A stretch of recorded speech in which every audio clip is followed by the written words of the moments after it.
Welcome, I'm glad you could join me for another session with my little TangerineTiger.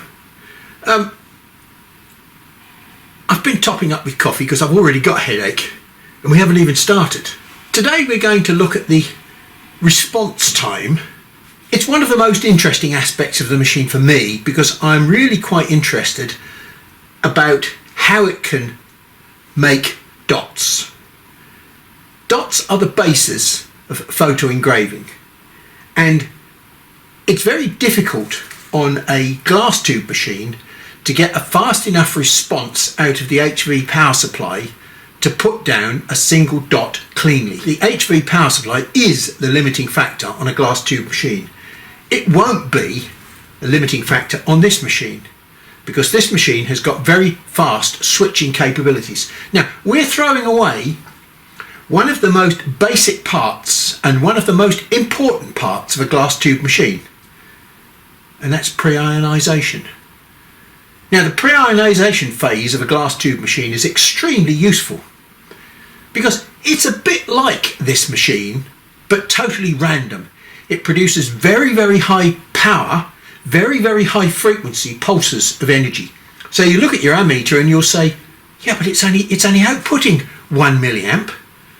Well, that's only because the ammeter cannot do anything about the high frequency. It doesn't know what's going on. All it looks at the average, and the average might be 1 milliamp. This machine does not have access to the pre-ionization zone.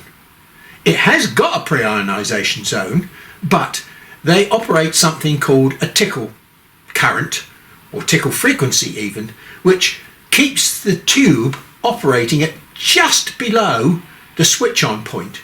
So the moment you ask for something to happen, it does not have to go through the pre-ionization phase. It turns on instantly. So we've got a great advantage here in one respect. We've got a fast switching machine. And we've got a disadvantage in another respect, that we haven't got access to the pre-ionization zone because it's being controlled for us and taken away from us. Let's go and look to see if we can find any real positives with this machine. Potentially, where I'm looking today, we should have real positives. But trust me, it's a headache. And I can begin to understand why the big companies that make and use these machines hide everything behind menus. I think at the end of this session you'll probably understand why. This stuff is not for the faint-hearted, shall we say. Come on in and let's have a look at some of the problems that I perceive. Here's the test program that we're going to use today, because one of the most important things that I want to find out is how well the machine can produce single dots. We need single dots for photo engraving. Yes, I know I could produce ordinary scans backwards and forwards and I could switch on and off very quickly, but that's not going to tell me much about what's going on with this machine. A single dot is the most powerful thing that tells me how this machine works and how I can control it. We're really interested in what's happening at this bottom line. If you notice, I've got my settings so that it will scan from the bottom up. And when I look at oscilloscope pictures, which we shall do shortly, we shall be looking at these dots here. This is an image which is done at 254 pixels per inch. And that means each one of those pixels is 0.1 of a millimeter square. I know that I can get 0.1 diameter dots. And the idea of photo engraving is very simple. 1 pixel, 1 dot. There's nothing more complicated than that about photo engraving. It sounds like a very simple task for a pulsing machine like this to be able to get single dots. The more I dive into how this machine could work, the more complicated it might be. This machine, as we spoke about last time, is controlled by something called a PWM signal. Now, I've got a little section here that I've pre-drawn, which allows me to scale a PWM signal if I want. But I'm going to do this freehand up the top here. And here's a PWM signal, which is, let's just call that 10 kilohertz. And it's 50% on and 50% off. This is 0 watts and this is 30 watts. Okay, now there is nothing in between. We can only switch this machine on to have 30 watts or nothing. That's the way that this mode of operation works. How much damage can we do with a pulse? The answer is very difficult to define for you because we are not holding this 50% power in one place. Actually, not 50%. As I said, it is 30 watts. And we're applying 30 watts over that distance because while the power is on, the head is moving. So we're spreading 30 watts over a distance. That means we do not get 30 watts in one place. We start sharing the 30 watts out over this distance x. Now, I tried to explain this last time with the candle flame analogy. Whereas if I put my hand over a candle flame, there's 30 watts coming from there. And hey, it's going to hurt. I will feel it's warm if I do that. And if I hold it still, it'll be hot. Because I'm allowing the energy that's available from that candle flame to build up in one spot and do damage. So the faster I move my hand over the candle flame, the less it hurts. Or the other way round, the faster I move my laser head, the less damage I'm going to do to the material. Now, that is a very, very important concept as far as this machine is concerned, because speed is a vital part of power control. This system is controlled by this PWM, and we've got various frequencies that we could use, changing the frequency of the PWM signal, 50% on and 50% off. My pulse time now, the time that the power is on, let's just call that Y. Now, I've still got 30 watts being applied to the work. That's one way of controlling the duration of the power on. This one is 50% on and 50% off. This might be, for example, 25 kilohertz. So the frequency is a lot higher. Here we've got 10 kilohertz and the frequency is lower. So now we've got a much longer duration for our pulse. We could get back to Y by doing this. We could change the power to 10%. So now we've got a signal there, a pulse, which is the same length as Y, even though it's a 10 kilohertz signal. There is no difference between this Y and that Y. Having understood the concept that we can get the same pulse out of different frequencies, and speed has an effect.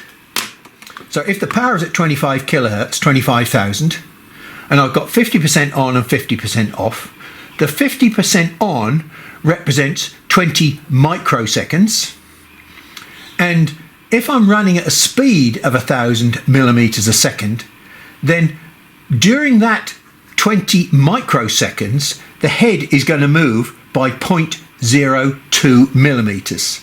That's what this chart is all about. It tells me how far the head is going to move for each one of these combinations. Can I get to a pulse of 0.1? Well, first of all, 1,000 millimeters a second is where I'd like to do my engraving with 0.1. Whether or not this system will handle it, I can't tell you. But let's just change that number there, for example, to 500. What effect does it have? It's gone from 0.02 to 0.01 now. Logical, because we're slowing down, therefore the head is not travelling as far. Now we've still got 25,000 pulses, but each pulse, 20 microseconds, travels 0.01. Let's change the percent power from say 50 to 90%. Aha! Now we've gone back up to nearly 0.02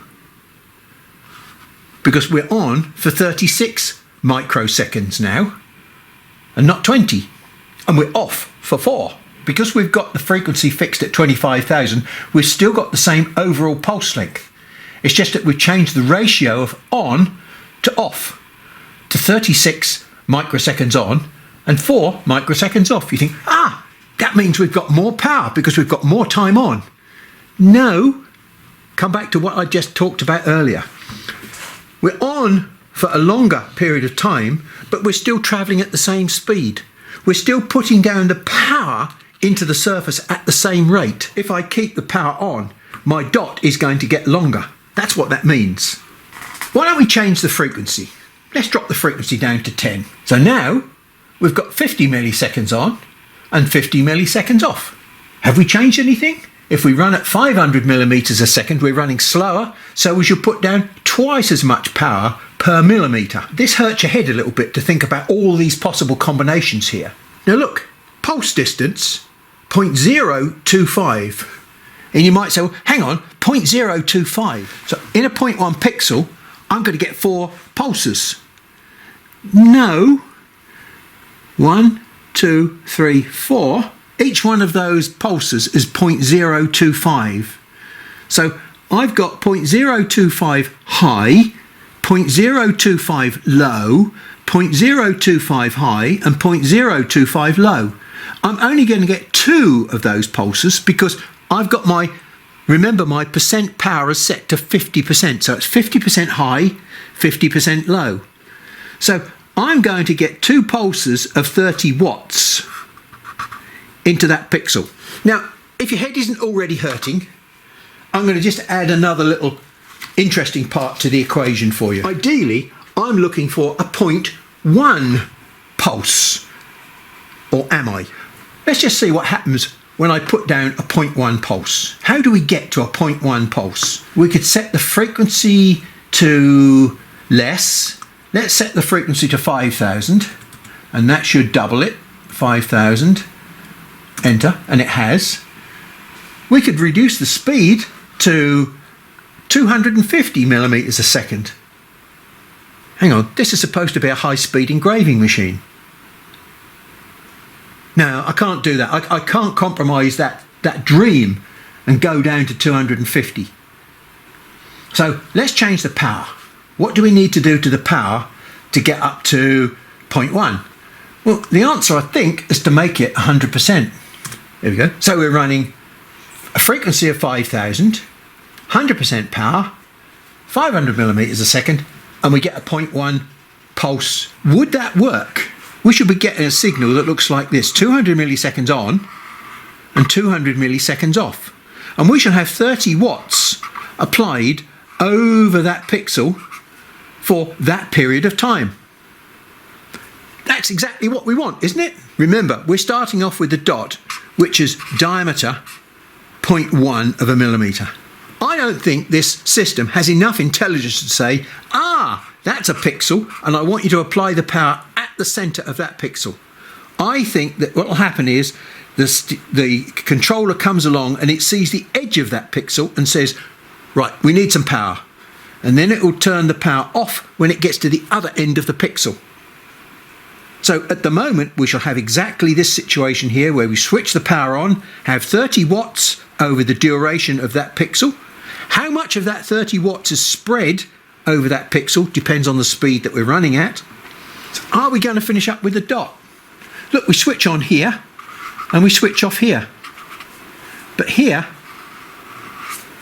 is our dot. So we haven't produced a dot, we've produced a sausage. Sorry, I'm losing the will to live almost. The more we dig down into this, the bigger problems we are finding. We're getting the same amount of power all the way across that scan. Let's call it a scan. I know it's only an incredibly small amount of distance, but it still represents a scan. We're looking at this at such a micro level that people don't normally look at. They just look at a picture and say, oh, I think this picture at 600 dpi looks better than this picture at 300 dpi. That's not understanding what's going on. We're trying to establish now, can we produce a dot that somehow matches the frequency of these pixels? How can we achieve that goal? Hopefully, the controller is going to come along and it's going to say, right, we've reached this edge here, switch on 30 watts. And so the PWM will switch on 30 watts for whatever frequency we've chosen. I've chosen a frequency here which purposely matches the width of my pixel. So we've got 1, 2.5 power spikes per pixel. Then we've got 1, 2.5 power spikes with nothing in it. And then we've got 2.5 power spikes again, pixel. 2.5 with nothing in it. The first question I don't know or understand, because I'm not an electronics person, is whether or not The signal that I'm seeing here is the result of a background signal, which looks like this, being switched on and off. In other words, if this signal is switched on, I shall see that much of the signal. So it'll switch on, and then it will switch off, and then it will switch on, and it will switch off, and on and off. But in the background, we've got this, call it a time base. The PWM signal is running continuously in the background, and what I'm doing, I'm switching the signal on and off. Now, if that is the case, then fine. I've got matching frequency that matches perfectly my pixels. Because every time I reach a pixel, I've reached a switch on point. A switch on point. Now, if I choose a frequency that doesn't match the pitch of my pixels, like this example here, I've stretched the frequency, and now the first one starts off the same. And so if I've got a switching system where I switch on and then I switch off, I've got my 2.5 pixels. I've got my 2.5 pulses, but now, because the signal is running in the background, when it comes to switching on to the next pixel, I'm not going to switch on at a rising point. I'm going to switch on part way through. And this one switches on at part way off. And this one switches on nearly the whole distance. So if I'm doing a switching on and a switching off against a background time base, I will get this sort of signal, like this, where I will not get a repetitive signal for every pulse. Or, that's one question I've got to ask. I don't know how this system works. Or, does it work this way, where every time I encounter a black edge here for my black pixel, it switches the PWM on. For nothing, white, it switches the PWM off, and for a black edge, it starts the PWM off again from scratch, so I get complete signals, every one of these being 2.5 pulses, as I've shown here. Now, I don't know how this machine works. If I set the frequency to 25 kilohertz, 25,000, speed to 1,000, and the percent power to 50%, I should get a pulse distance.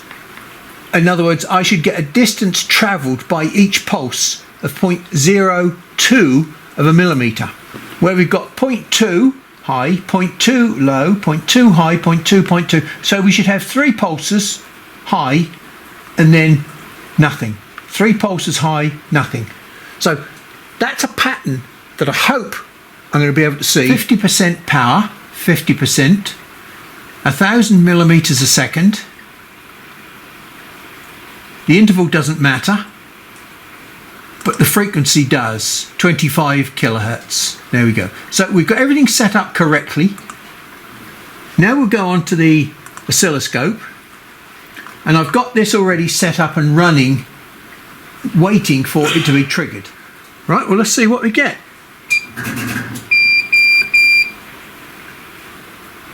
Nearly, but not quite.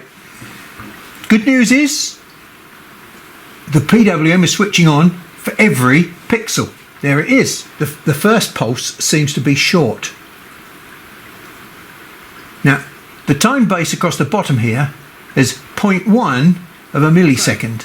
1,000 millimetres a second, basically a second divided by 1,000, is 1 millisecond equals 1 millimetre. But we're not talking about a millimetre distance, we're talking about 0.1 of a millimetre for a pixel. Therefore, 1 pixel should represent 0.1 milliseconds. And so that is the time base that we've got set up on the scope. So that is 0.1 of a millisecond and should represent 1 pixel. It looks as though we've lost a little bit on the first pulse. The time base is switched on perfectly, but it stopped early. The very first pulse has got some sort of electronic delay on it. Now, this is only the electronics. this is not what's happening down in the real world.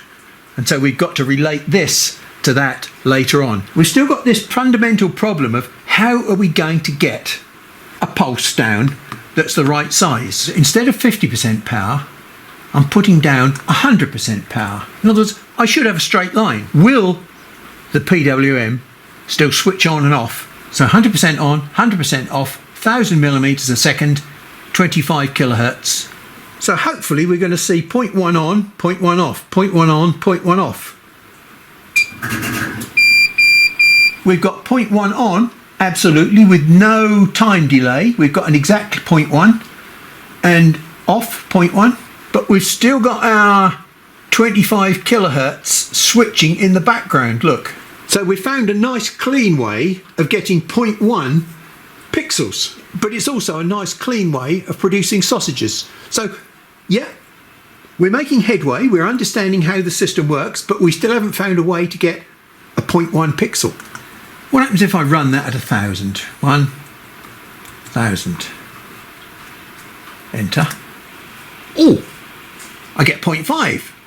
So if I change that to 5000,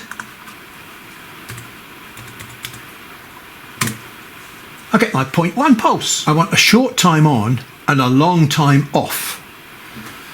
So let's change this power here to 10%. So why don't I go for something like about 5000. Now I've got a 0.02 pulse distance, 0.02. So now my sausage will only be that long. Let's go and have a look what signal is when we program that in. That's about twice what I expected. I was expecting 1, 2, 1, 2.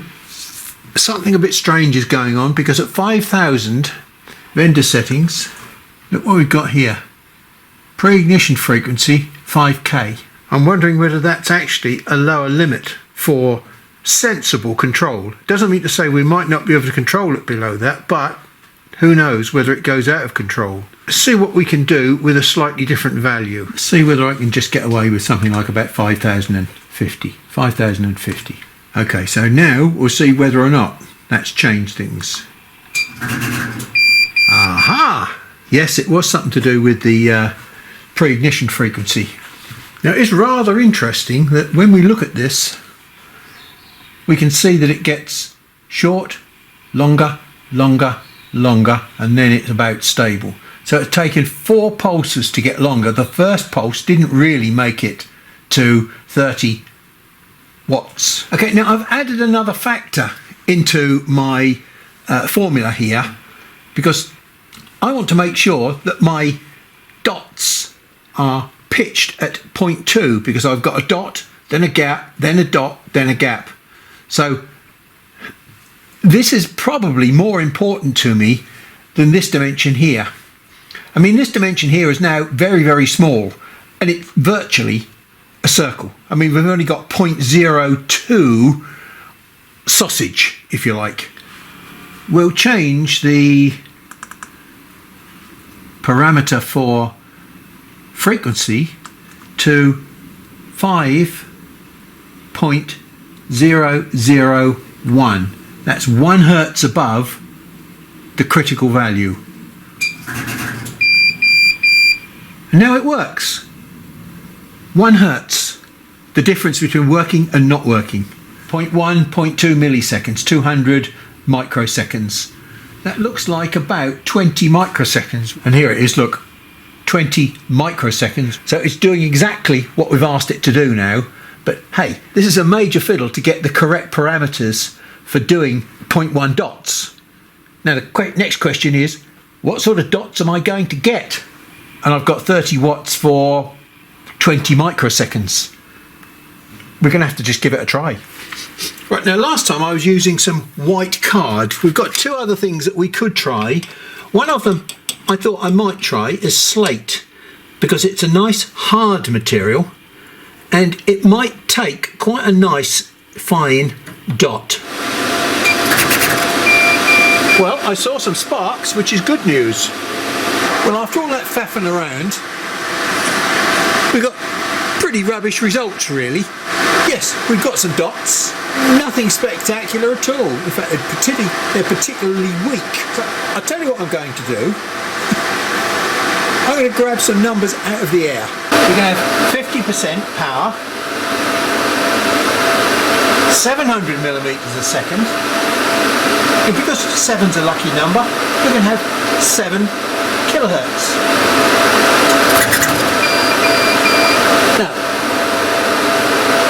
out of nowhere, that looked pretty powerful.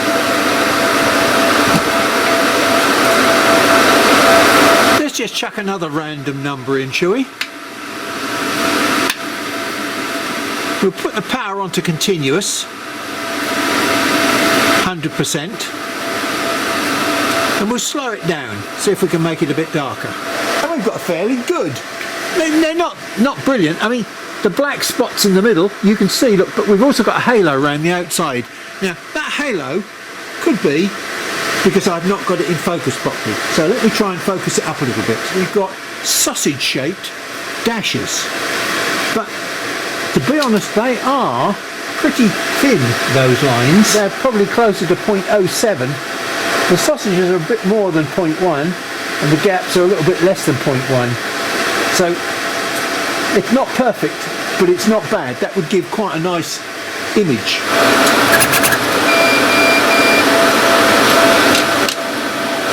Well, they're so pathetically faint that they don't work really. So my random numbers work better than the calculated numbers. Well, 500 millimeters a second, 10,000 hertz, and 100% power is working. Go figure. Now, that's not the cleanest set of dots I've ever seen, but the black bit in the middle, as opposed to the halo around the outside, that's the bit that you're going to see.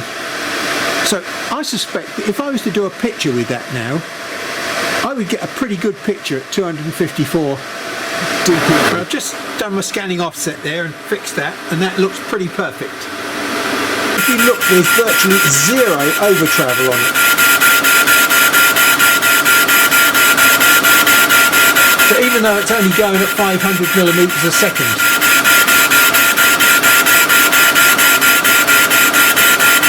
Now that's a picture that was prepared for a glass tube. So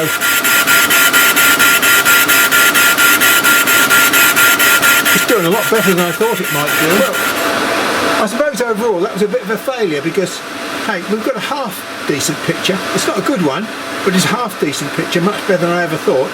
It's very dark, which is good news because I was expecting it to be very light and pathetic. So I think we better do a bit of investigation further and find out how this machine works, because obviously I have got no idea at the moment. Well, I think when we look at those in this light, and when I look at them very close, this one is probably the best in terms of detail and definition. It's still not a particularly good picture in terms of the shading and the definition, but it's the best picture of the lot, and that came out basically 100% power, 10 kilohertz, 800 millimeters a second. These are all done at 800 millimeters a second, because I can't see the point of doing any engraving at less than that. It's, you know, there's no benefit. But the great thing is that, surprisingly enough, there is quite a lot of burn depth in these pictures, and I can only come to one conclusion on the basis of what we've seen, and that is the fact that although 20 kilohertz is not bad, 10 kilohertz seems to be a balance between the number of dots per pixel, because obviously the more kilohertz we have,